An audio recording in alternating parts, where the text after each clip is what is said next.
Isang 3-year-old gymnast ang nagpakitang gilas matapos makuha ang podium finish sa isang gymnastics competition sa Pilipinas. Si Gavin, 3 taong gulang lamang, ay nakasungkit ng ilang medalya sa MAG Level 1 Open Age category sa ginanap na Philippine Cup Gymnastics Competition noong March 14.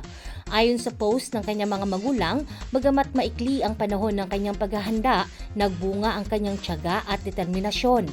Nagsimula lamang umano ang kanyang body conditioning noong Enero, samantala noong Pebrero ay nagsimula ang mas seryosong paghahanda. Gayunman, hindi pa araw-araw ang kanyang training noon.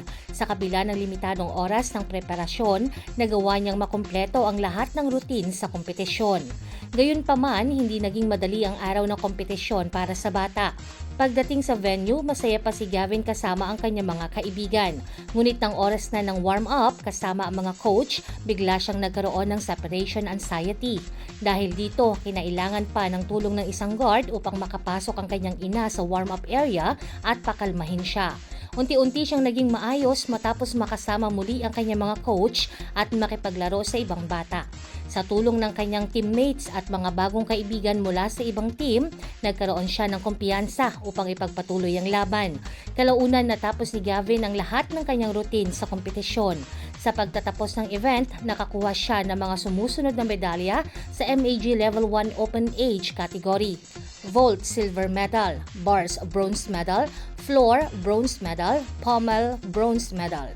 Ayon sa kanyang pamilya, hindi lamang medalya ang tunay na tagumpay ng bata. Higit na mahalaga ang kanyang lakas ng loob na magpatuloy kahit natatakot.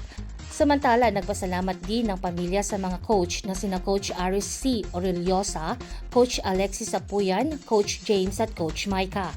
Malaki umano ang naging papel nila sa paghubog sa batang atleta. Nagpasalamat din sila sa mga organisasyong tumulong sa programa, kabilang ang Japan Cultural Grassroots Project at Club Gymnastic Capacity Incorporated. Kasama din sa kanilang pinasalamatan ng Milo Philippines na sumuporta sa event. Sa huli, ipinahayag ng pamilya na ang pinakamahalagang panalo ay ang tapang ng bata na lumaban at maniwala sa kanyang kakayahan. Hindi lang dahil nanalo ka, kundi dahil lumaban ka, ayon sa mensahe ng kanyang mga magulang. Jovelyn Astrero para sa Balitang Unang Sigaw.